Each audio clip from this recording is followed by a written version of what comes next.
Holy Mount Zion. Yo, yo, what it is? It's your boy Teach back with another video. Part 2 to the series. Hope y'all enjoyed the first series. Give all thanks and praise to the Most High for this information in these days. So without further ado, let's get right to it. I want to make this disclaimer really before I make this video, and that when, you know what I'm saying, just saying that when I'm looking for these, you know, when you're searching through these American civilizations, you know, you got to keep in mind that we're looking for the children of Israel, you know, not the subjugates, you know what I'm saying, and the hired workers from the other tribe, you know what I'm saying. So you got to understand certain bloodlines and certain titles are really broad, you know what I'm saying, like they call it, like for example Indians, you know, so many different tribes under the name Indian and Mayans, you know what I'm saying, and we finna get into that. So I just want to look at these pictures right here. This is the Bonaparte or non-pop murals, you know what I'm saying. You see these black folks with dreads, I don't care what you say. They got dreadlocks, wearing the leopard skin or the jaguar skin. You got the goatee. These people got facial hair. A lot of them. You know, but check them non-pop murals though. But I'm finna go right here to this video. Hopefully this don't be like part 1, cause I need this right here to play, man. Check out what this archaeologist say in this little clip right here. This is an interview. It's called Mayan Ruins in Georgia. Now he go in, you know, it's a lot of information. Y'all need to check it out. This is the video I was telling you. He was talking about he's seen, you know, researchers implant archaeological artifacts in the sites that they don't even belong, just to disprove a point. But anyway, so let's catch this clip. Check out what he say as soon as he come on.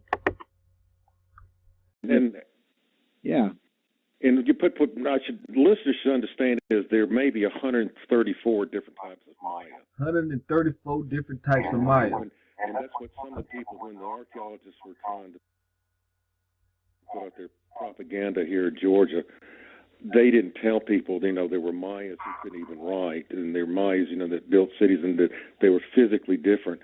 The type of Mayas who mostly came to the southeast and to Oklahoma, Sparrow, are called Highland Mayas, and they look like Creek Indians. We don't look anything like the Mayas with the kind of, you know, the big noses and broad noses. You hear him? Yeah, that's a different type of Maya. Look at that. I found very little evidence of them coming to southeast. I found one population with people with those features just north of Savannah, on the Savannah River. That's the only place. Perhaps a few came in there. And so when you're talking about Ipsamai, you're talking very different people than the ones who built the big cities. They lived in the highlands. The big nose people. Were the bread baskets that fed the other cities. The bread basket. The royalty. They built massive terrace places identical to the ones finding in Georgia. And they disappeared after a volcano. So, okay, you got 134 different type of Maya, he say. Now he say his people, he claimed to be Ichita, or excuse me, Crete. It's a Crete. He claimed to be It's a Crete, like I told you in the first video. But he said that there all these different type of Mayas, that these Highland Mayas with the big broad noses, as you heard him say, is a whole different type of Maya. These are the ones who built the big cities. You know what I'm saying? These was the bread and butter of the civilizations. You know what I'm saying? And he say they disappeared, you know, after a volcanic eruption. There's not too many of their presence, he said, he couldn't find in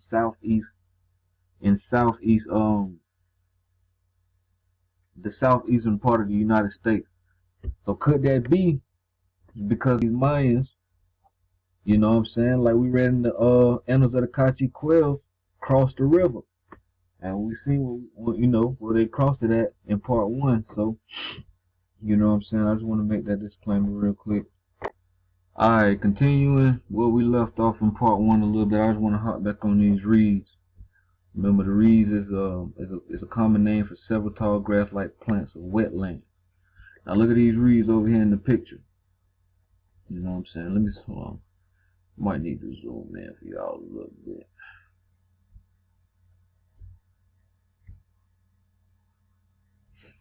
Alright. So, you see this? Now check this out. You see this right here?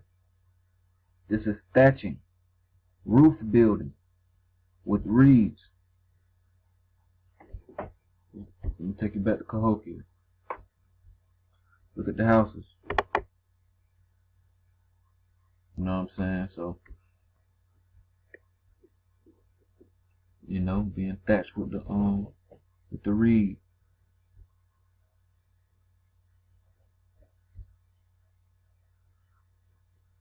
So, just to touch on the reed again. So remember, I told you in this video we're gonna touch on the third definition of Aztlan, which was place of whiteness. Yeah, but before I do that, I want to jump a little bit into this red cedar, man, because like I told you in part 1, that red cedar, the cedar tree alone helped me uncover a lot of things, man, led me to a lot of great information. So just to give you a little rundown on the red cedar tree, the Juniperus virginiana. Common names include red cedar, eastern red cedar, Virginian juniper. Let's see. Is a species of juniper native to eastern North America from southeastern Canada to the Gulf of Mexico. Now keep that region right there in mind. Southeastern Canada to the Gulf of Mexico. Let me see if there's anything down here.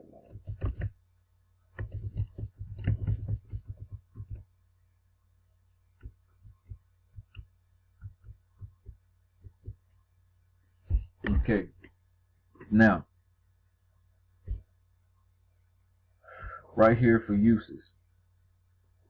It says the fine-grained, soft, brittle, pinkish to brownish heartwood is fragrant, very light, and very durable, even in contact with soil. Because of its rot resistance,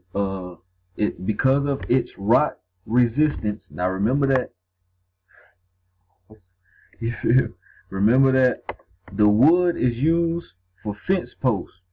The aromatic wood is evoked by moth. So it is demanded for lining for closed chests. This is important too. And closets, often referred to as cedar closets and cedar chests. This is important now. We're gonna come back to that. Let me jump down here. Native American tribes have historically used juniper wood poles to mark out agreed tribal hunting territories. Remember that. Tribal hunting territories. French traders named Baton Rouge, Louisiana, meaning red stick, the reddish color of these poles. It is used in ceremonies by many nations. Among many Native American cultures, the smoke of burnt cedar is used to drive away evil spirits prior to conducting a ceremony such as healing ceremony. So you know what I'm saying? This cedar is kind of sacred and important.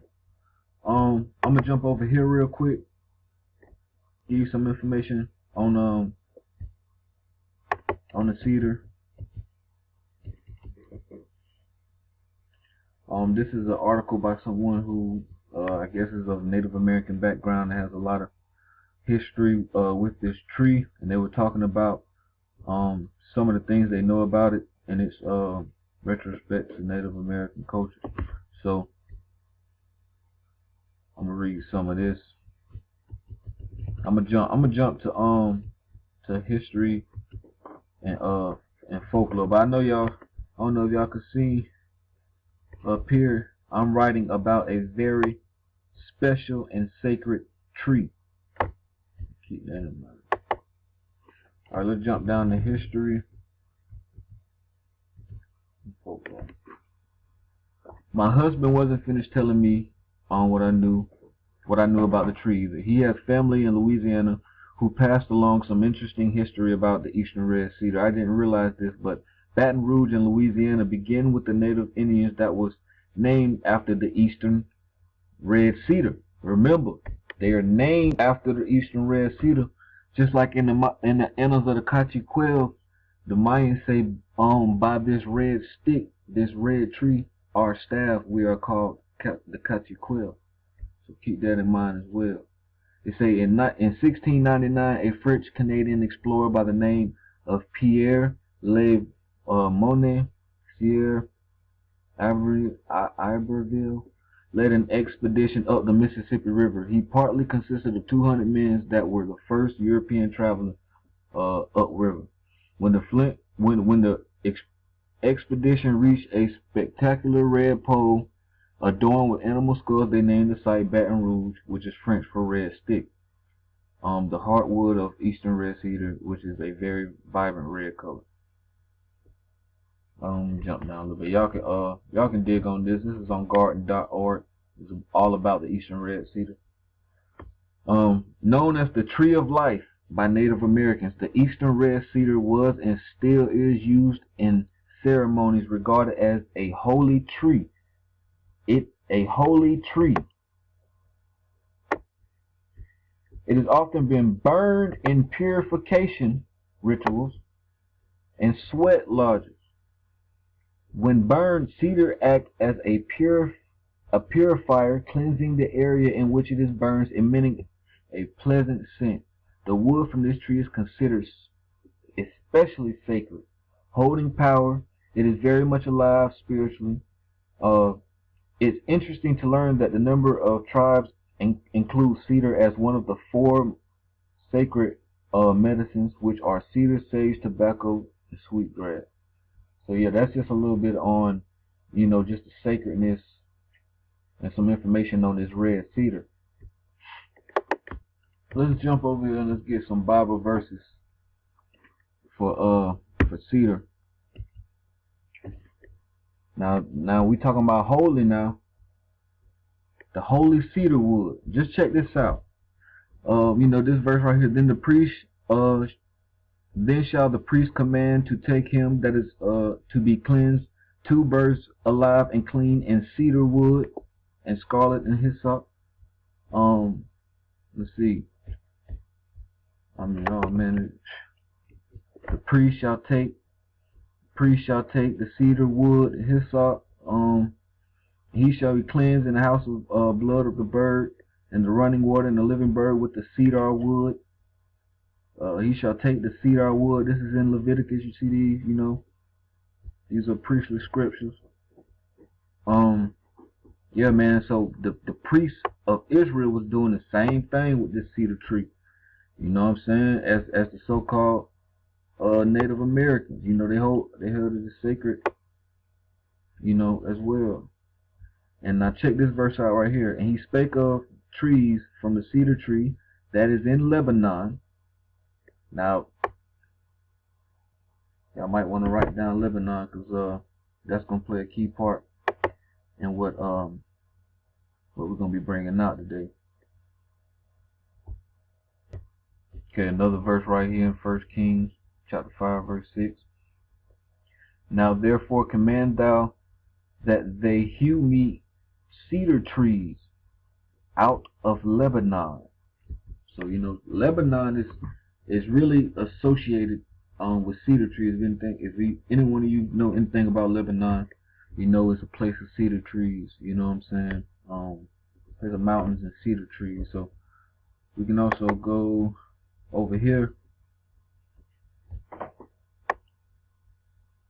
look up some verses on Lebanon. Let's see if we can see if we can get anything.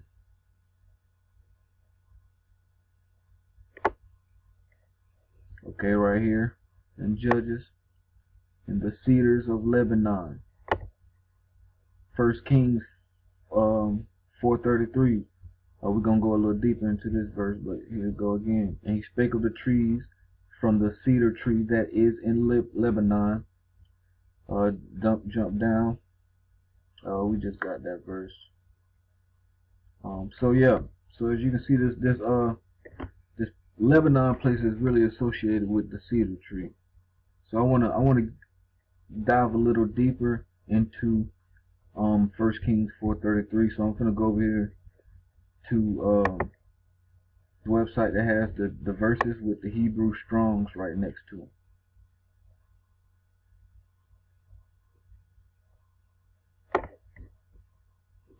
Okay, so we down here, 1 Kings, verse 44 down here, we got the verse with the Strongs.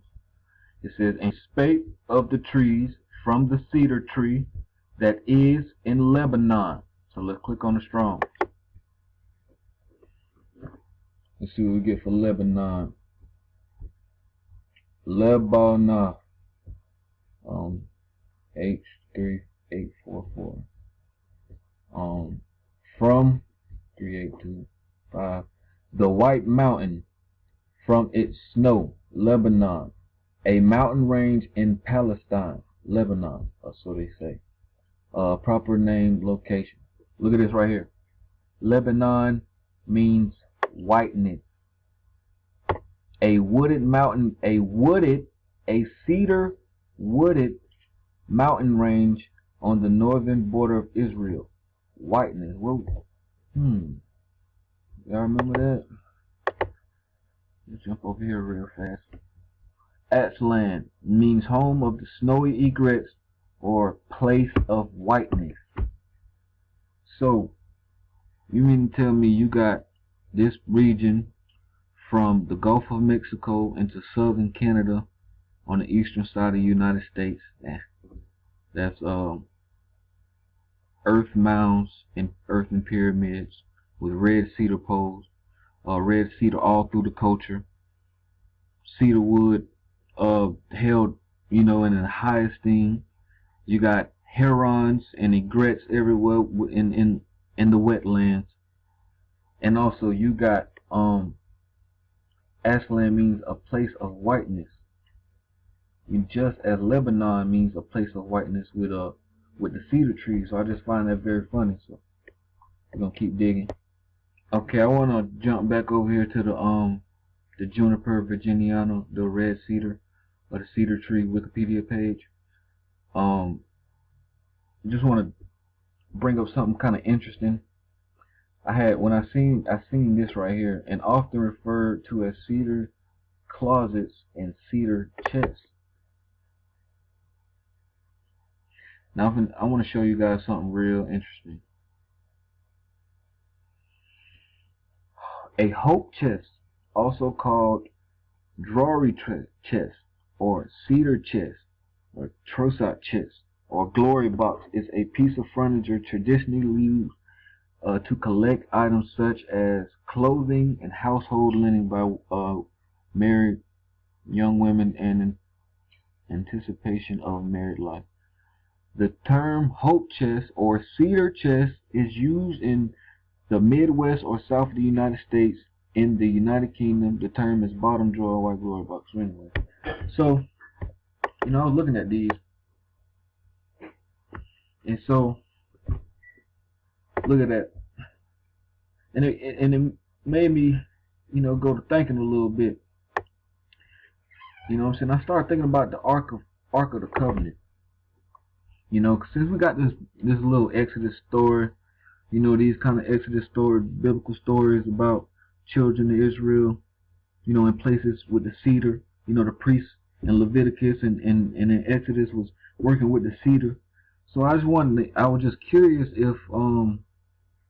if shittim wood that they say is the acacia tree, I was curious to see if that was cedar. And I'm gonna just show you some of the things I found. I'm not saying it is, but just rock with me. So right here we got some Bible verses for the word shittim. And as you can see, these Bible verses right here, like 25:10, it says, and they shall make an ark of shittim wood. Talk about the Ark of the Covenant of shittim wood. Jump down to verse 13 and say, and thou shalt make the staves of shittim wood and overlay them with gold. It says, thou shalt make a table of shittim wood. So the priest was, the priest and the children of Israel was making, God was telling them to make the Ark of the Covenant out of shittim wood and overlay it with pure gold. As you can see, the tabernacle, I think the tabernacle of David, the tabernacle of David was actually made in cedar wood, if I'm not mistaken. But one of these tabernacles was made with shittim wood. And thou shalt make the boards for the tabernacle of shittim wood standing up. Make bars of shittim wood on the side of the tabernacle. 5 for the boards of the one side of the tabernacle. Now, one of the first things that came to my mind after checking out, the shittim wood and studying that region that I was looking in at the particular time, I was thinking about the Washita. The Washita tribe. And right here, see, you have the Washita, or the Washita river that runs through southeast, through the borders of Arkansas, Louisiana. This whole area we've been looking at. But I was like Washita, and I was like Shita, because the shittim tree is Shita. Hold on, let me get that for you, just a second. Okay, so the Shita tree, or plural shittim, was used in the Tanakh to refer to the acacia. The acacia. Alright, for those of you who don't know, this is the acacia tree. That African safari tree or whatnot. This is what they say the Ark of the Covenant was made out of. Not debating that, but we just searching, we just trying to see what we can find. So go back over here. Say the shittim tree, the wild acacia. It says the ancient shittim, chloroform shittim, of which the tabernacle was made. So, that's what they say shittim wood is. But, I kept digging, and the Most High was just showing some things to me. And so I'm gonna show you what I was looking at. So back to what I was saying. So it made me think about Washita, and it made me think about the last part of their name, Shita. And but I really couldn't find too much. But from the Washita River, I was able to find a translation of the name. Let me see if I can get it for you. And Washita, an Indian word meaning good hunting grounds. Good hunting grounds. Jumping back to the cedar Wikipedia page, the red cedar, it says Native American tribes have historically used cedar wood poles to mark out agreed tribal hunting territories. You know what I'm saying? That's what they said. They found a pole there was marking tribal hunting ground. So the name Washita means good hunting grounds, and they marked the hunting grounds with the cedar wood, and their name is Washita. So that kind of got me thinking. Alright, so let me take y'all over here to the East Ward. We're going to dig in the Britain Septuagint, and we're going to look in Exodus 25. I'm going to go to verse 10, and we're going to get some verses for shit. We already got some verses out of the King James for shittim wood. Now let me show you what. Let me go right here to the King James just to give you a preview of what the verses say in these areas, and I'm gonna jump to the Brenton Septuagint. Now, what a King James says in Exodus 25:10, they shall make an ark of shittim wood. Okay, jump down to 13, and thou shalt make staves of shittim wood. Let's jump to chapter 26. Jump down to verse 15. And thou shalt make the boards of the tabernacle of shittim wood, standing up. Okay? Let's jump back to chapter 25. Now let's go to the Britain Septuagint. We're going to read these same verses and see what it says about the shittim wood. It says, and thou shalt make the ark of the testimony of incorruptible wood. Incorruptible wood. Let's jump down to verse 13. And thou shalt make the staves of incorruptible wood, and shalt gild them with gold. Let's jump to verse chapter 26.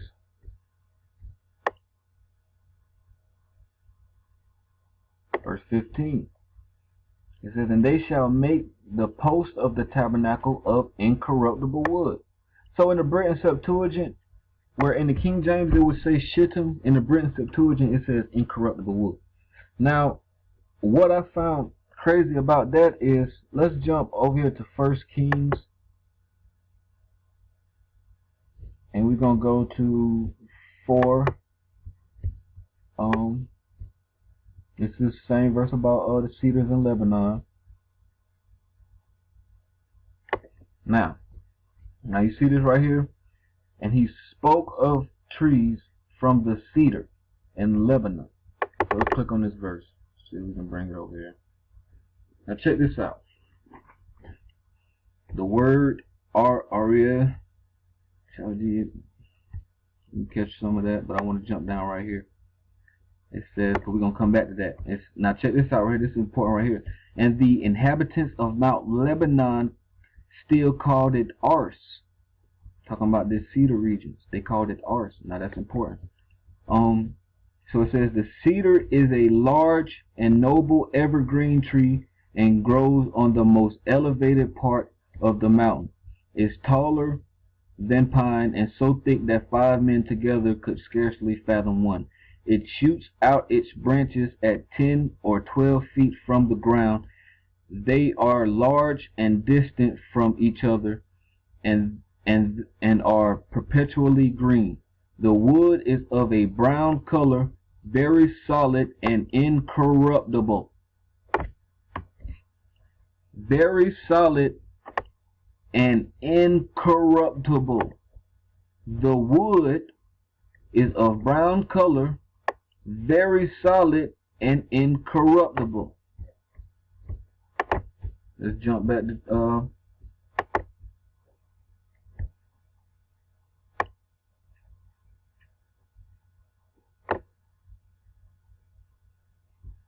and thou shalt make the staves of incorruptible wood. Okay, we're going to jump back to the cedar page of Wikipedia, that Juniperus virginiana. Check out what it says right here. Remember, the fine grain, soft, brittle, pinkish to brownish red heartwood is fragrant, very light, and very durable, even in contact with soil. Now that's important as well. But check this out. Because of its rot resistance. Because of its rot resistance, the wood is used for fence posts. So cedar is no doubt a very incorruptible wood. You know what I'm saying? So, I mean, so I was just looking, I'm just like, well, dang. Is they lying to us or what's going on? So I kept digging, and we're gonna do something. Yeah, man. So as you can see, man, it's getting a little crazy, man. The information is getting a little crazy. So I went, digging, because I know, okay, I'm like, well, I know the Bible does make a reference to cedar and shittim, so there is a differentiation. You know what I'm saying? Like in some places it might say it at the same time. So I came across this verse right here in Isaiah 41, chapter 41, verse 19. This is the King James Version. It says, I will plant in the wilderness the cedar, the shittim. See, there you go. You got both of them right there. It says, I will plant in the wilderness the cedar, the shittim tree, the myrtle tree, and the oil tree. And I will set in the desert the fir tree, and the pine tree, and the box tree together. Now let's see what the Brenton Septuagint says in the same verse.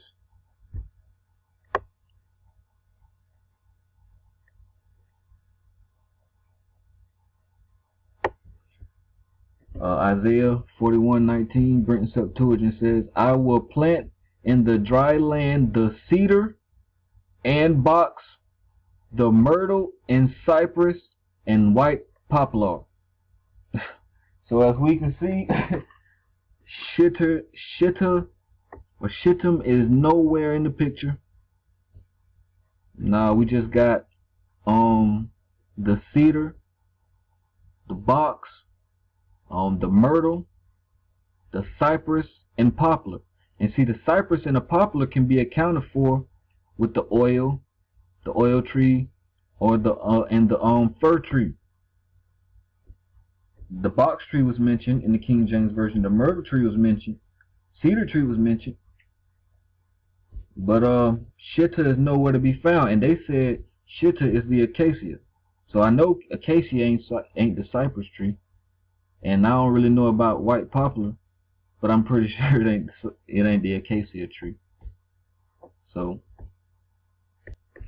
yeah, here was the acacia, which they say is the Shitta's last chance to be included in the verse as the white poplar tree, and it does not check out. It's clearly not acacia tree. Okay, so we right here at 2nd Esdras chapter 13. I'm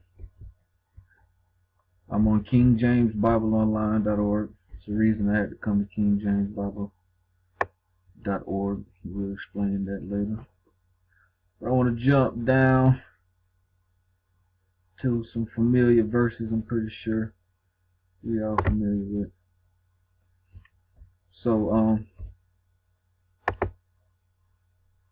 start at verse 40.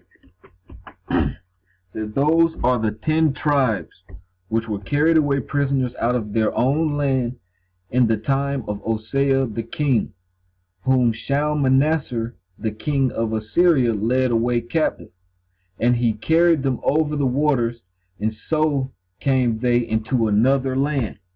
Now watch that right there, another land.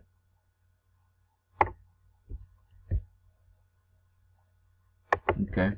But they took this counsel amongst themselves, that they would leave the multitude of the heathen and go forth into a further country which never mankind dwelt, that they might keep their statutes which they never kept in their own land.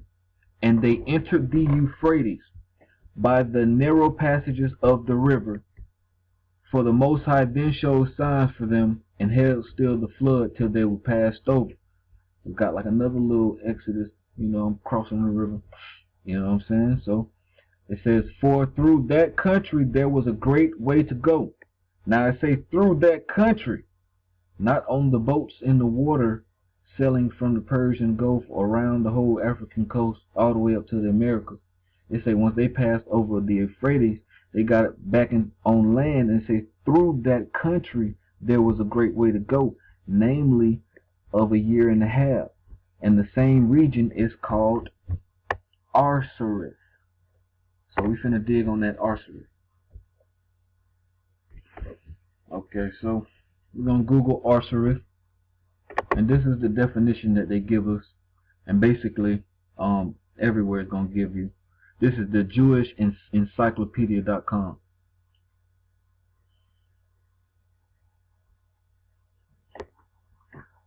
Okay, so it says Arsareth. Arsareth. The name of the land beyond the great river, far away from inhabitation of man. That great river is the Euphrates.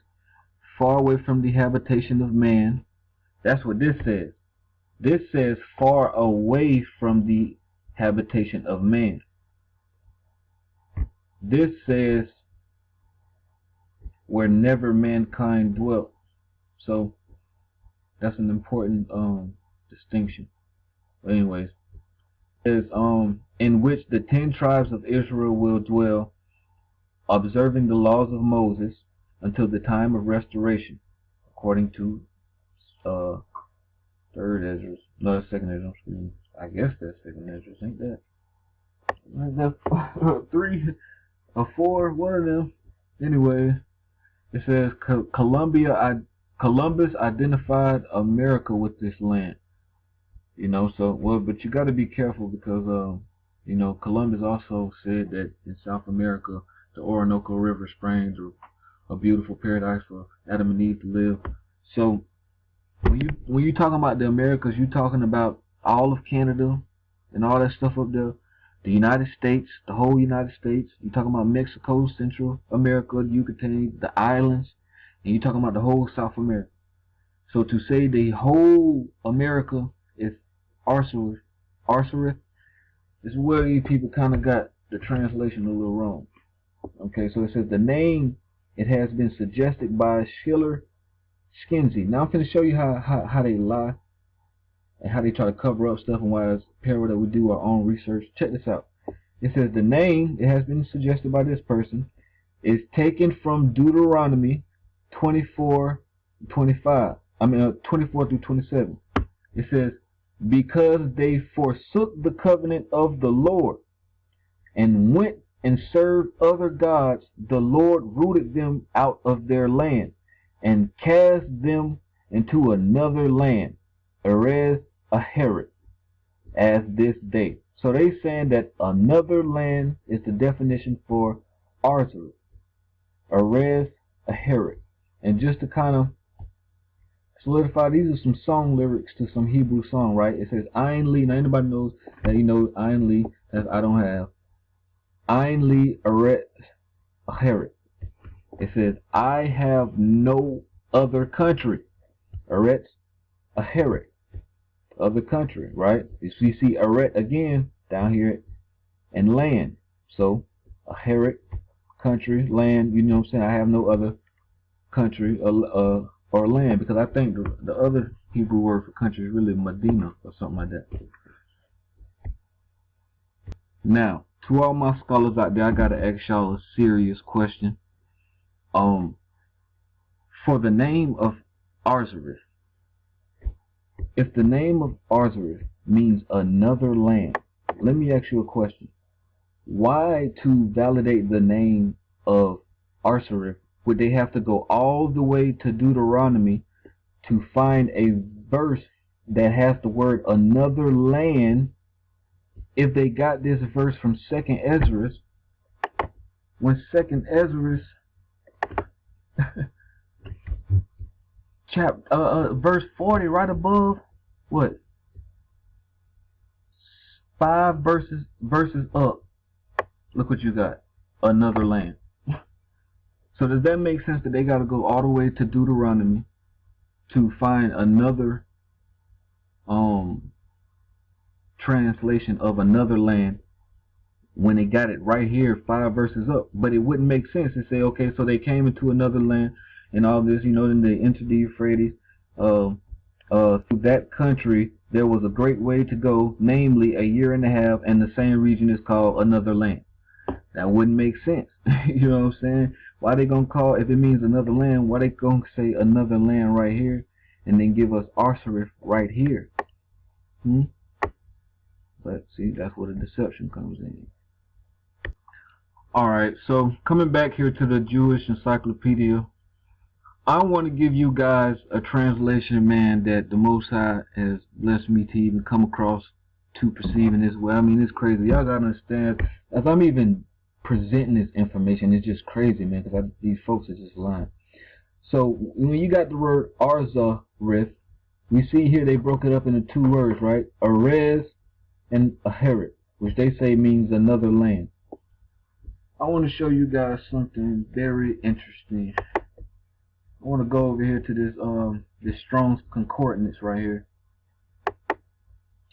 And you know, when I came across this, I was originally looking to see what they called, you know, I was looking at the shittim thing, and I was wanting to see, you know, what they call, what the Hebrew word for cedar was.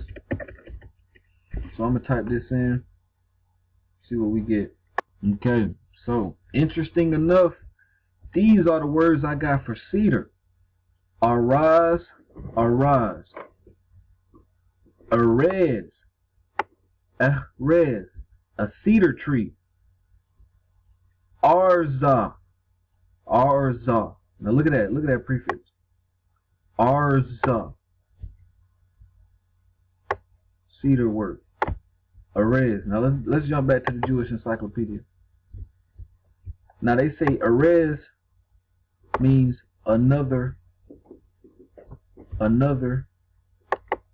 why ain't nobody say why ain't nobody throw cedar in there? Because cedar, the feminine pronunciation of the word is Arez. Let's come back. Look what we have right here. Arza. See that prefix? Oh, excuse me. Highlight that for y'all. Arza. Let's go back. Arza. Cedar, wainscoting, cedar work. And for another, I went to Bible Hub, typed in cedar. Strong, Hebrew 731. Arza. Arez. So to me, if you ask me, I feel like the prefix to this word right here, Arsareth, has something to do with cedar. Even Arez, both those words mean cedar. Okay, so now that we got the first part of the word taken care of, we want to jump to the second part. I'm gonna give you 3 possible definitions for this second part, but they are gonna be, like one and the same. But the third one is gonna be the one that I think really hits home. So I want to highlight right here this part, Eric. Now, Ahrets, right, means earth or land. Earth, land. Now, look at the last 3 letters of this word, Arets. X. Uh-oh, we got a little intruder over here. Hebrew word for tree. X. Tree, trees, or wood. So could the name Arsareth be really saying the land of the cedar tree or the cedar land? Could it? Oh, but it gets deeper. Okay, so looking at this part right here, last part, Aharet, let me show you the third and final possible definition. Let's go back over here to Bible Hub and we're going to type in, we're going to type in forest. Let's see what we get.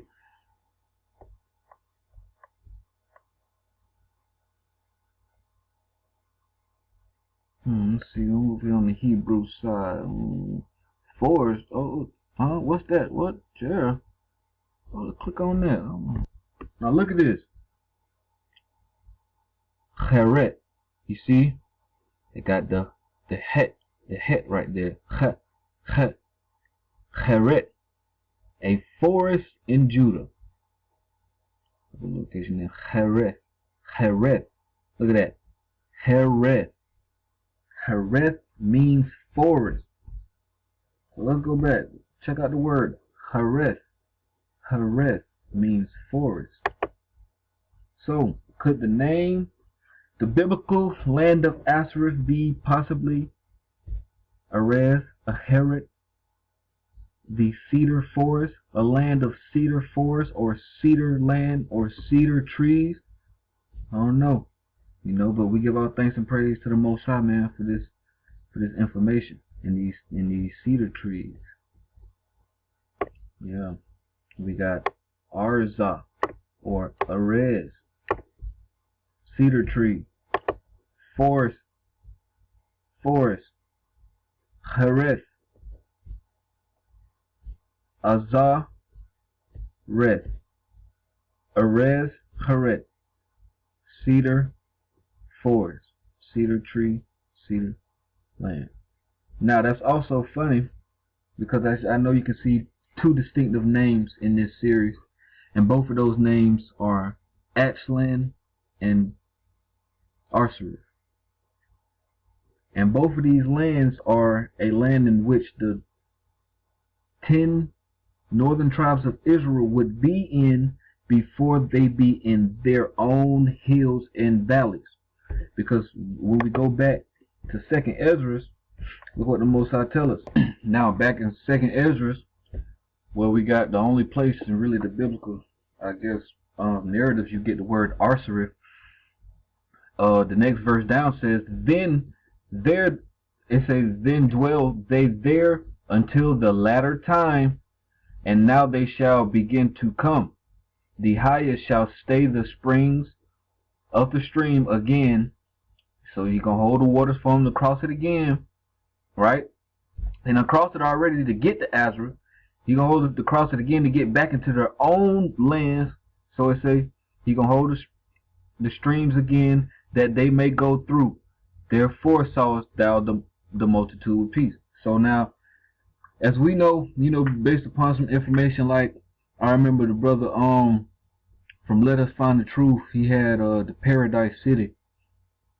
I think, if I'm not mistaken, was that his channel? I think it was. He had a video called Paradise City, and it was telling you about what the explorers, the Bernal Diaz journey, his journal. It was telling you about what they seen when they came to the Aztec lands and the Mayan lands and stuff like that. So these people were rocking out in the Incas and stuff in their holy cities and their holy lands.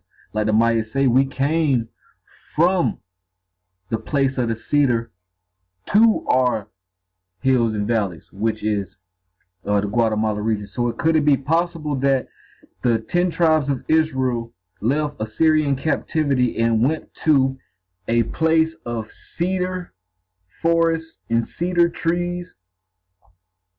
Because one thing we got to understand about these cedar trees is what? Remember? What else was tied to them cedar trees? Lebanon. And remember what we got for Lebanon? So we got from the cedar tree that is in Lebanon. So cedar is associated with Lebanon. What do we get from Lebanon? We got whiteness. Lebanon means whiteness. What also means whiteness? Aztlan means whiteness. Whiteness. So this Aztlan place is a place of heron and reeds, in which we've tackled, and a place of whiteness. So the whiteness in the cedar core goes along with Aztlan, and whiteness in cedar also goes along with Lebanon. Okay, so this is the actual Lebanon, so the supposedly Lebanon. As you can see, some of the cedar and the mountains that make it a place of whiteness, I guess. I'm not too sure if they will call it whiteness due to the cleanliness. That could be possible, but Lebanon is also a place of mountains. So the snowy on top of the mountains could be a reason why they called it a place of whiteness. But so when you think of Lebanon, think cedar, white top mountains. When you think of Arsareth, think cedar. You feel what I'm saying? Cedar forests. And then when you think Aztlan, think cedar, whiteness. You know what I'm saying? Cedar forests, whiteness, red cedar, all that egrets, herons. But I'm gonna show you a picture of some Rocky Mountains, like up in the regions of Canada. See these white mountains with all this cedar. I mean, just straight cedar. Places like this, coming all up through South Canada and stuff. Alright, So this right here is a cedar forest. This is what cedar forests look like. These are some big, tall trees. Now remember, especially stuff 432 the drop been, you know what I'm saying, showing us about the no forests on Earth, how big our trees were. Just think about these cedar forests. Like, look at these trees, man. The people stand like at the roots of these trees. You standing like right here. You know what I'm saying? So their head is like, their head ain't even past the roots, even though they elevate a little bit, but not really. So let's jump over here. So the cedar forest, the glorious realm of the Mesopotamian mythology. See, you got some this right here is about the cedar forest and ancient Sumerian tablets. I just googled cedar forest. Is just like one of the first wiki tabs that come up.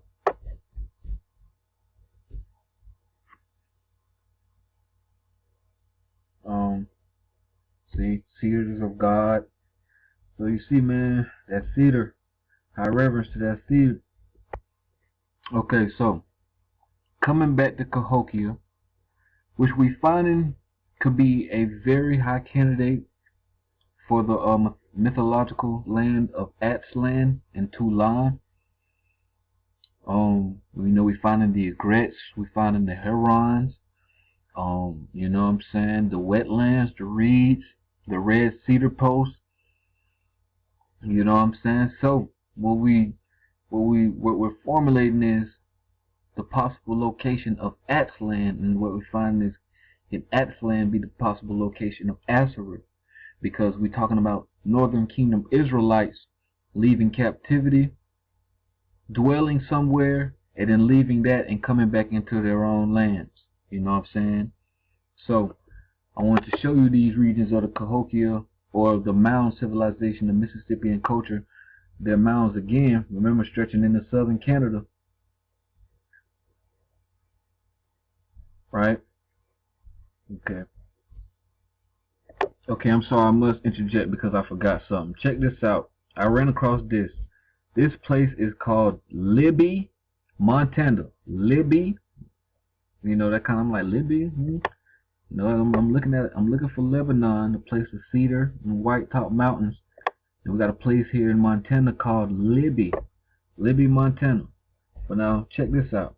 Okay, now the name Libby means, see, the sources I seen when I first checked this out, I can't find them anymore. I find that to be no coincidence. But right here it says, God is my oath. Down here it says, pledge to God. But the ones I seen that kind of sparked something, at first, when I first seen it, it said God's promise right here. That's what it said. It said God's promise. So, you know what I'm saying? I'm looking at, okay, you got a place of whiteness and a place of cedar. You know what I'm saying? Being the place of, possibly the place of Arsareth, a place of cedar where God tells the Israelites, you know, I'm gonna lead you out of captivity. Just like he led them out of captivity to a promised land. And they made the Ark of the Covenant. The Ark, which possibly could have been made with cedar wood. You know what I'm saying? So dig on that. Okay, now back to what I was saying. Remember, I was showing you this map.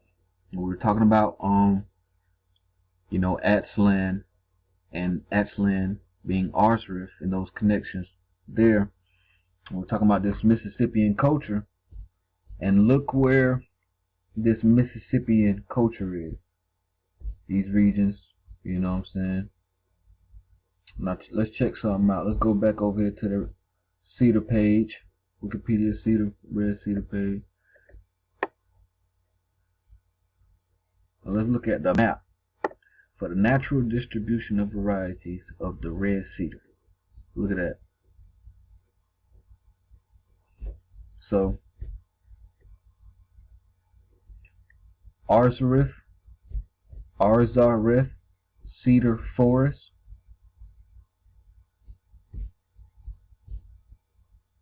Arza or Arez, Arza, Hareth, forest, Azareth, cedar forest or cedar land, cedar trees, right?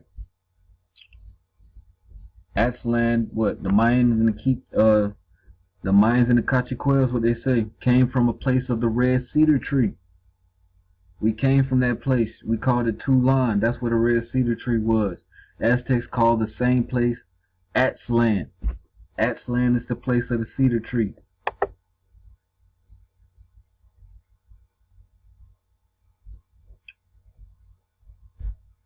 Let me see. Look where the cedar tree is at. Look at that. I mean, come on. We right on the cedar page. I mean, you can't make this stuff up. Right where the Mississippi goes. Oh! Oh, I'm sorry. Bam. Go back. Bam. Okay, man, so I thank y'all, and I appreciate y'all, man, for rocking with me thus far. I appreciate you, man. I'm finna wrap it up. Here's my conclusion, my thesis, and whatnot. But, just looking at this region right here, man, remember we talking about Aztlan and we talking about Arsareth. The 10 Northern Kingdom tribes, right? They came out of Assyrian captivity and went to Arsareth. Now, Arsareth and Aztlan should be a place that's very much like Lebanon. It should be a place, of whiteness, of cedar, and of cedar wood, cedar forests.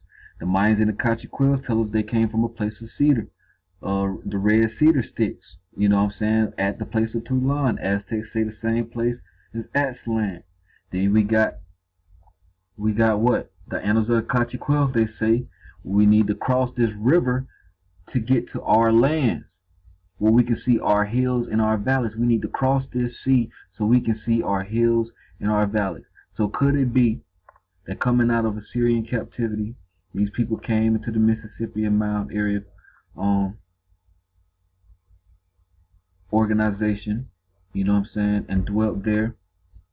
Okay, 2 quick interesting perspectives before I close out. Remember Arsareth right here, right? Okay, verse 43, it says, and they entered into the Euphrates by the narrow passages of the river. So they had crossed the Euphrates. The Most High showed signs for them, held to still the flood till they were passed over. So they crossed the Euphrates and then came through a country for a journey of about a year, and then came to a region called Arsareth. Now, we find that funny because we're talking about cedar, right? Cedar in Arsareth, cedar forests, whiteness and things like that, corresponding to Lebanon. But check out, they crossed the Euphrates to get to Arsareth. Look what the Bible says on some verses right here about Lebanon. From the wilderness, you're trying to hit on me. From the wilderness and Lebanon, from the river Euphrates. From the wilderness and this Lebanon, even unto the great river and the river of Euphrates. So, I ain't gonna say too much more, but correlate that. But also want to bring to the attention about the part about being the place where never mankind dwelt, because I don't think you can really correlate that, to it being exactly Lebanon, because I don't really know about people living in Lebanon other than to work in the cedar forests hired by the kings like King David and other things like that. But there probably was, but I'm not really saying that. But I'm gonna show you something interesting. So, and here it says where never mankind dwelt. Now remember, I told you in the Jewish Encyclopedia that it said far away from the habitation of man. Okay, so let's check something out. So we're talking about Cahokia, right? And it being a possible candidate for Aztlan and all these things. This mound right here is called Monk's Mound. You see this mound? Remember? Monk's Mound. Remember that from part 1? Don't really know why it's called Monk's Mound. I don't really tell you. Or they might give you something. But I'm going to take you to East Sword. and I'm going to type in monk. On the dictionary search, encyclopedia, monk. This is what they have. Derived from Latin, nanachus, and from the Greek, whatever, solitary, which is in turn is derived from the word, whatever that is. So look, designating a person who lives sequestered from the company and conversation of the rest of the world. Applied to those who dedicate themselves wholly to the service of religion.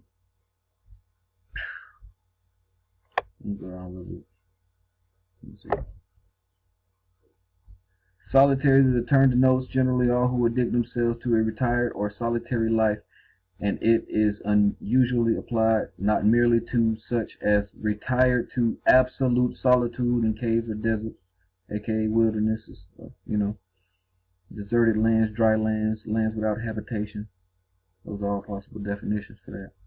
But also to have lived apart as for but also to such as lived apart from the rest of the world in separate society. So you got monks. We got two crazy things right here. We got monk being associated with, being dedicated to living outside of the rest of the world, outside and separate from society. You also got it applied to those who dedicate themselves wholly to the service of God. And keep that in mind.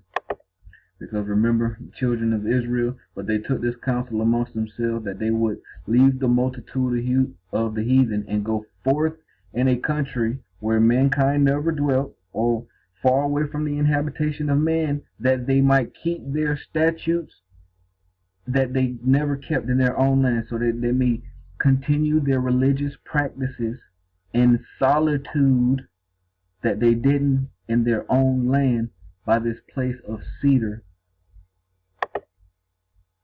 And you got Monk's Mound right here being the authoritative, where the chief sits. You can see red cedar posts all over there, so that's a little something for y'all. Alright, now finally, so as I was saying, with all the information we've gathered today, and what we just put in about Monk's Mound, and some definitions for monk, and all this, man, all this information correlating to Aztlan, Tolan, and Arsareth, you know what I'm saying? Being the place before where the 10 northern kingdom tribes were before they were in their promised lands. This region right here, Mesoamerica.